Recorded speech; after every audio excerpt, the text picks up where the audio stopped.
কিছু সেনাপতি রাষ্ট্রদ্রোহিতার অপরাধে জড়িয়ে পড়েছে।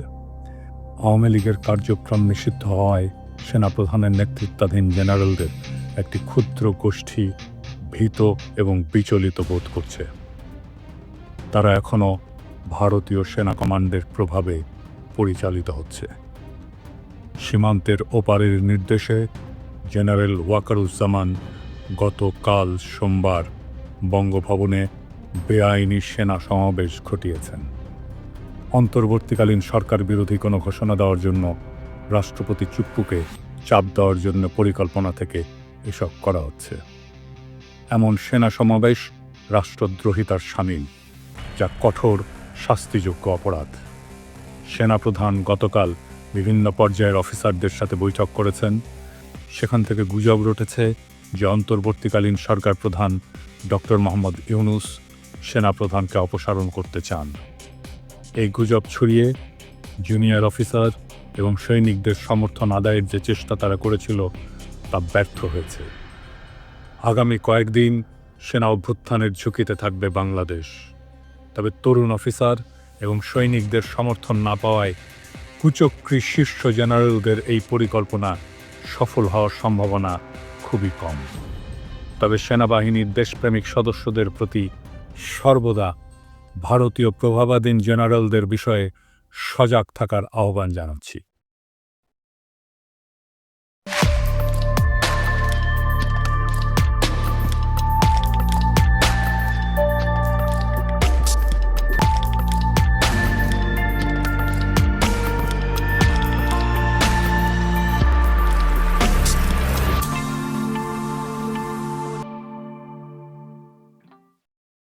দশই মে শনিবার, তারিখটা একটু দেখায় দিয়ে নির্দেশ সাহেব। এই দিনে সিদ্ধান্ত হয়েছিল আওয়ামী লীগ নিষিদ্ধ হচ্ছে। ওই একই দিনে প্রায় একই সময়ে মার্কিন যুক্তরাষ্ট্রের ভার্জিনিয়া রাজ্যের 2675 প্রসপারিটি এভিনিউতে অবস্থিত ইউএস সিটিজেনশিপের ইমিগ্রেশন সার্ভিস বা ইউএসসিআইএস এর অফিস স্থানীয় সময় সকাল 8:45 ঘটছে আর এক ঘটনা। মার্কিন নাগরিকত্বের আবেদন করে চূড়ান্ত শপথ নিতে আসা 30 থেকে 35 জন বিভিন্ন দেশের নাগরিক হাজির আছেন। ইমিগ্রেশন কর্মকর্তারা দেশভেদে যারা উপস্থিত তাদের নাম ডাকছিলেন। প্রথমে কয়েকটি দেশের নাম ডাকার পর ওই দেশগুলার আমেরিকান নাগরিকত্ব পাওয়া ব্যক্তিরা দাঁড়ায় তাদের উপস্থিতি নির্দেশ করেন। এরপরেই আসে বাংলাদেশের নাম। বাংলাদেশের নাম ঘোষণার পরে 3 জন নাগরিক দাঁড়ায় তাদের উপস্থিতি নিশ্চিত করেন। এই 3 জনের মধ্যে 2 জন সাধারণ বাংলাদেশি নাগরিক হইলেও একজন অত্যন্ত আশ্চর্যজনকভাবে দক্ষিণ এশিয়ার একটা দেশে জয় বাংলা হয়ে যাওয়া এক মাফিয়া ডাইনির সন্তান। হ্যাঁ, ঠিকই ধরেছেন, আমি 5,500 বিজ্ঞানী জয়ের কথা কইতেছি। গত 10ই মে মার্কিন নাগরিক হিসেবে শপথ নিছে জয়।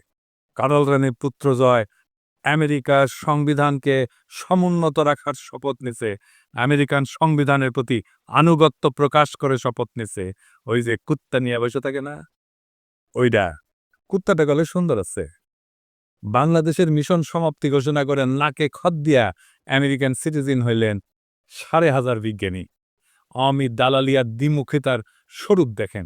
সারাদিন আমেরিকা গালি দিয়া নিজেই মার্কিন নাগরিক হলো হাসিনার গুণধর পুত্র। এই দেখেন নাগরিকত্ব গ্রহণ অনুষ্ঠানের শপথ অনুষ্ঠানের অ্যাপয়েন্টমেন্টের ছবি। আমার কাছে ওই অনুষ্ঠানের কিছু এক্সক্লুসিভ ছবি এবং ভিডিও আসছে। এইবার দেখুন এক এক করে ভিডিওগুলা।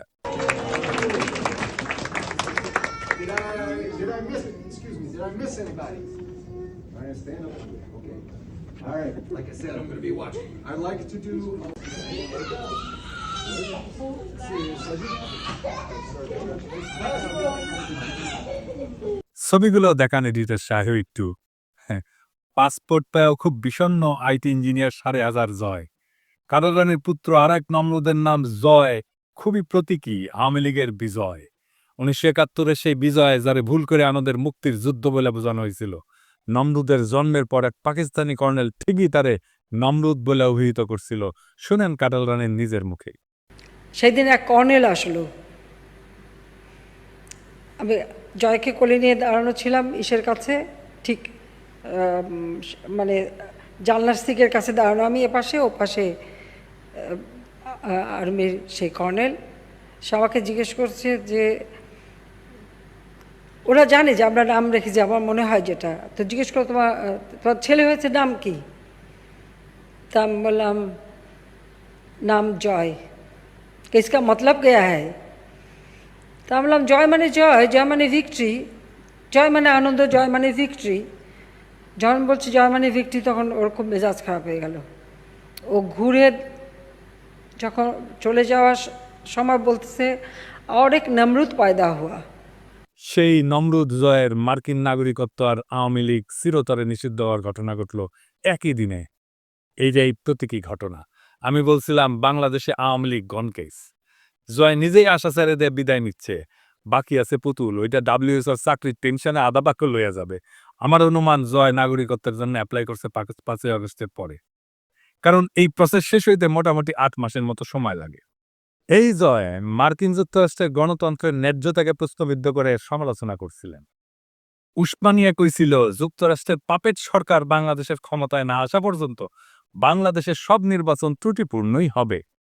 হাসিনা আর তার পরিবারের সদস্যরা যেমন পরিস্থিতি বুঝে দেশ ছাড়া পালাইছিল, তেমন জয়ও আওয়ামী লীগের ভবিষ্যৎ অবস্থা বুঝে স্থায়ী বসবাসের অনুমতিকে নাগরিকত্বে পরিণত করছে। মানব জমিনে গত ডিসেম্বরে নিউজ করেছিল শেখ হাসিনা জয়ের বিরুদ্ধে বাংলাদেশ থেকে $300 মিলিয়ন যুক্তরাষ্ট্রে পাচারের প্রমাণ পাইছে এফবিআই। তারপরে নাগরিকত্ব পাইল। ইন্টারেস্টিং ব্যাপার বটে। এখন আমরা দেখবার চাই আমেরিকা কি করে তার নতুন নাগরিককে নিয়ে।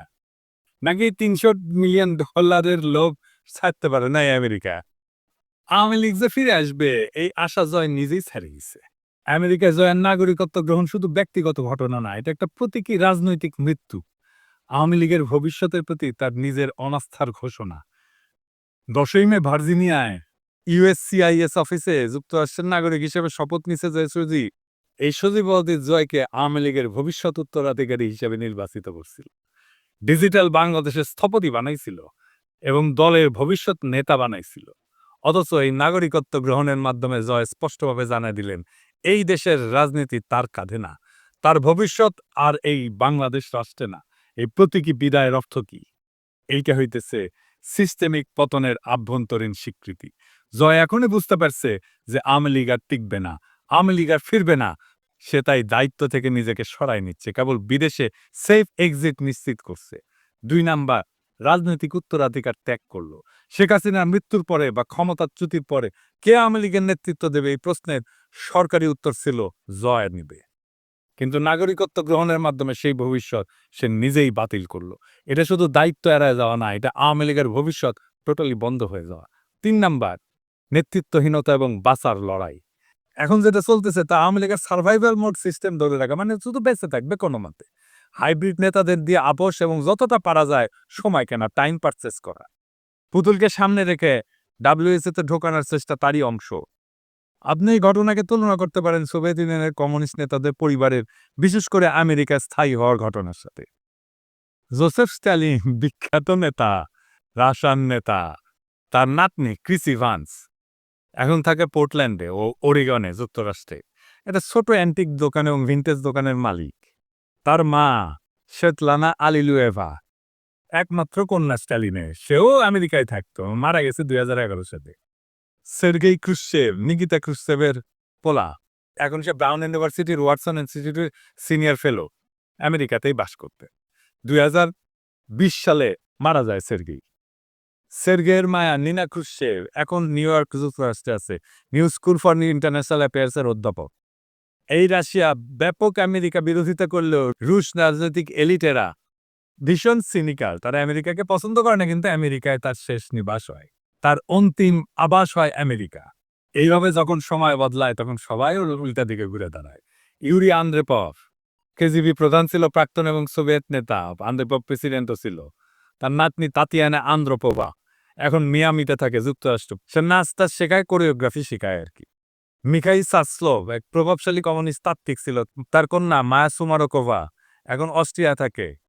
মিখাইল গডবাজার, যার সময় সোভিয়েত ইউনিয়ন জয় বাংলা হয়েছিল, তার মাইয়া ইরিনা ভার্গানস্কায়া এখন সান ফ্রান্সিসকো থাকে, মাঝে মাঝে জার্মানিতেও থাকে। ওই হইতেছে গডবাজার ফাউন্ডেশনের ভাইস প্রেসিডেন্ট।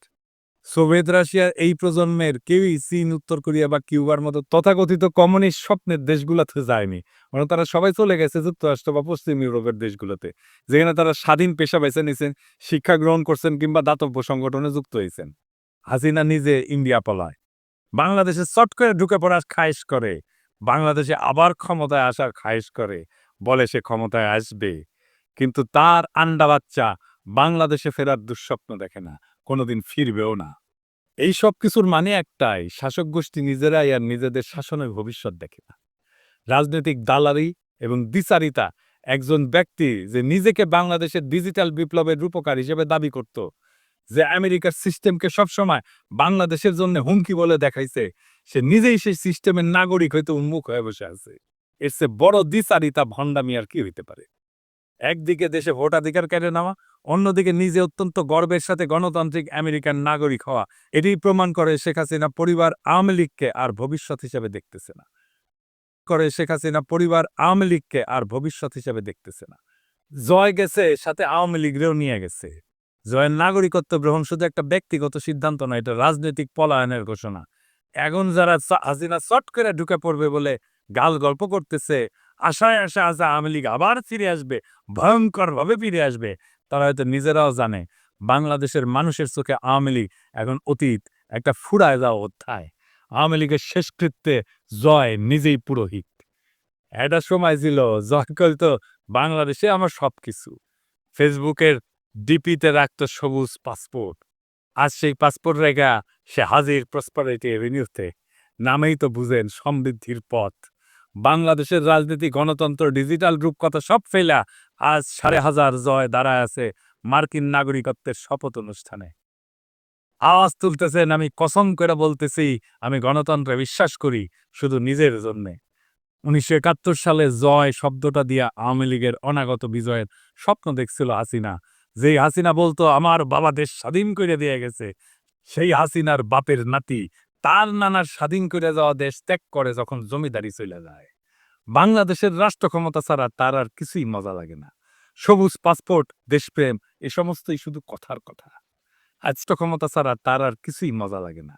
সবুজ পাসপোর্ট, দেশপ্রেম, এ সমস্তই শুধু কথার কথা। আর সেই জয় শপিং মলের পাশে ইউএসসিআইএস অফিসে দাঁড়ায় পাসপোর্ট নিতে ঘেমে নেয় একাকার। আর হাসিনার পরিবারের বাকিরা পুতুল রাতে ঘুমাতে যাওয়ার আগে গুগল করে how to apply for Canadian express entry with Bangladeshi criminal history. জয়ের মার্কিন নাগরিকত্বের এই ঘোষণা আসলে আওয়ামী লীগের ডেথ সার্টিফিকেট। এইটা দেখে সোভিয়েত প্রেতাত্মারা হেসে কোট পকেট থেকে গুগল ম্যাপ বের করে বলতেছে, তোমরা আমাদের পথ অনুসরণ করতেছ, লাইনে আসেন লাইনে। স্ট্যালিনের নাতনি এখন অ্যান্টিক দোকান চালায়, কুশসেবের নাতির পোলা এখন নিউ ইয়র্কে ক্লাস নেয়, আর জয় সে এখন ফ্রিল্যান্স ডেমোক্র্যাট, আর হাসিনা মোদির কোলে। কি দারুণ পরিণতি বাংলাদেশের সবচেয়ে ক্ষমতাবান পরিবারের। হাসিনার নাতনিকেও একদিন এক অন্ধকার গলিতে ঝালমুড়ি বেচতে হবে, লুটের টাকা বেশি দিন থাকে না। হাসিনা তারেক রহমানকে উদ্দেশ্য করে বলছিল, সাহস থাকলে বাংলাদেশে ফিরে আয়, আমরা একটু দেখি। শুনেন।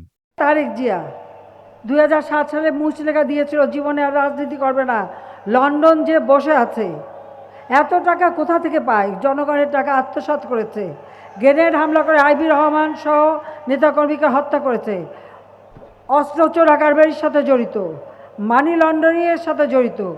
আমেরিকার থেকে এফবিআই লোক এসে সাক্ষী দিয়েছে তারেক জিয়ার বিরুদ্ধে, সাক্ষী দিয়েছে খালেদা জিয়ার দুর্নীতির বিরুদ্ধে। পালিয়ে থাকে লন্ডনে, আর এখান থেকে আগুন জ্বালাতে বলে। আরে বেটা, তোর যদি সাহস থাকে তো বাংলাদেশে ফিরে আয়, আমরা একটু দেখি। তো মাতারি হাসিনা, তোর সাহস থাকলে বাংলাদেশে ফিরে আয়, পোলারে নিয়া আমরা একটু দেখি।